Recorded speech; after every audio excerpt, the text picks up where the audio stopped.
आणि डिजिटलचा जो तुम्ही बोलताय ना, स्त्रियांना एका बाजूला डिजिटलायझेशनमुळे खूप सामर्थ्य आलंय.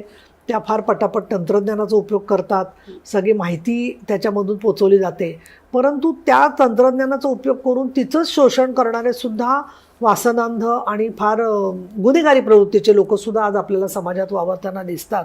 आणि त्यामुळे तिने एक स्वतःचं स्वातंत्र्य म्हणून स्वतःचे काही फोटो टाकले असतील तर ते सगळ्यांना न दिसता फक्त तिचे फ्रेंड्स आणि त्यांनाच ती रिक्वेस्ट आपण ओ म्हटली पाहिजे. इथपासून स्त्रियांना आता जागरूकता ठेवण्याची गरज भासते. आणि ट्रोलिंग समाजामध्ये इतक्या टोळधाडी आहेत की त्या टोळधाडींचं मी बघते की सगळे टोपण नावाने लिहितात. मी वारंवार आवाहन करते की तुम्ही अशी का नावं घेता. आणि दुसरं म्हणजे संवेदनहीनतेने कोणी काही बोलत असतो, काहीही बोलत असतात आणि त्याच्यामुळे दुसऱ्या माणसाला त्रास होतोय याची त्यांना जाणीव नाहीये.